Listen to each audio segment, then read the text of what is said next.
After strategic goals, you come down a bit and you have operational goals. Operational goals are things that affect your business on a day-to-day basis.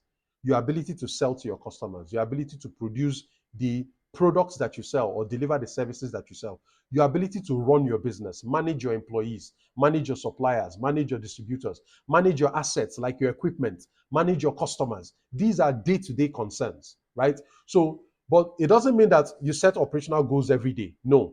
What it means is that you set operational goals that will help to improve these daily issues I talked about that concern your suppliers, your staff, your customers, all those daily issues that you are confronted with as a business. So examples will be, sorry, like I said they are daily. Operational goals are daily, they are more short-term, and they are more process-oriented. So if you look at things like reduce customer service response time, if right now it takes you a whole day to respond to a customer's complaint, dropping that current performance of 24 hours to maybe 2 to 3 hours is a huge achievement. And what would that do? It will make your customers happier because they don't have to wait for longer.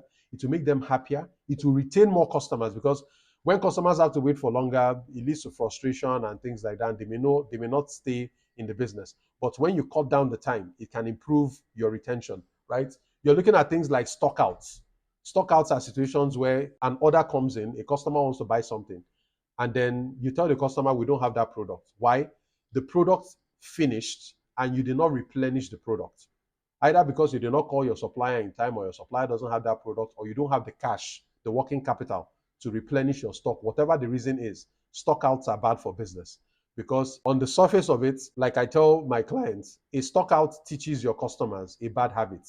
And what is that bad habit? For them to leave your business and go out there and see where else they can buy what they've been buying from you before. That is a bad habit because if your customers find somewhere outside where they can buy that product, they may never come back to you. That's why I call it a bad habit. So stockouts can affect the perception of your business in the eyes of your customers. Stockouts can affect your financial performance because any product you don't have to sell is a sale that you have missed, right? So if you are setting goals to reduce your stockout rates, your defects or expired products, that's another problem. You have products in inventory, but they've expired, meaning you cannot sell them, and that's a loss to the business, right? If you can improve your process such that you're able to fish out inventory before they expire, either you're able to sell them or find them out before they expire, you are going to improve the performance of the business, right? All of these are operational goals. Even things like improving the productivity of your employees, improving their output at work. Those are examples of operational goals.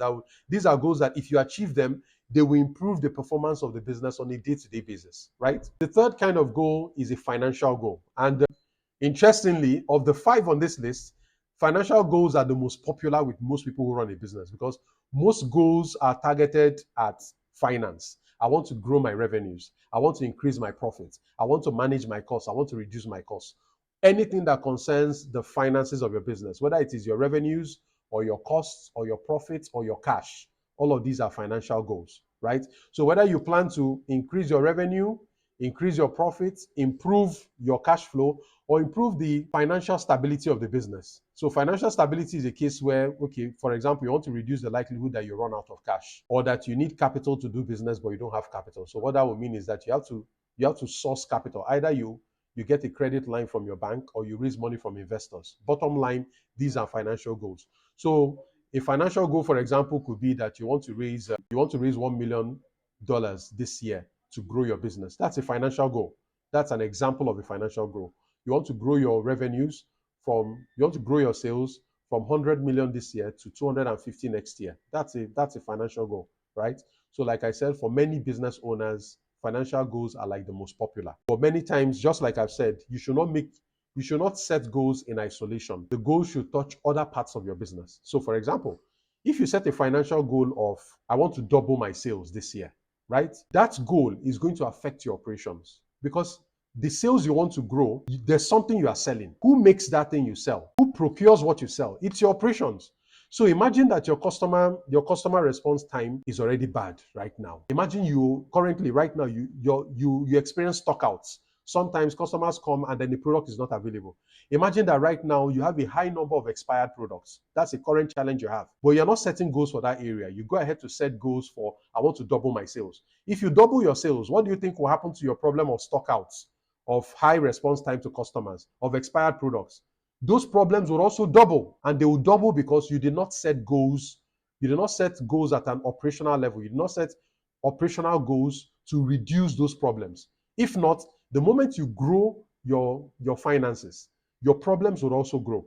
So that's what I mean by making sure you have a balanced approach to setting goals. Making sure that setting a goal and achieving a goal in one area of your business does not create problems for you in another area of your business. If you're interested in learning more about the topics I offer when it comes to starting, building, and growing a business, this is your opportunity to join my community. It's known as the BMG. I provide extensive courses on different topics and challenges that afflict business owners, from how to optimize your profits, how to manage costs, how to boost your sales, how to develop processes, how to scale your business. There's a whole lot that I can teach you. If you want to go deeper into my content, this is your chance. Go to the link on your screen right now, jointhebmg.com.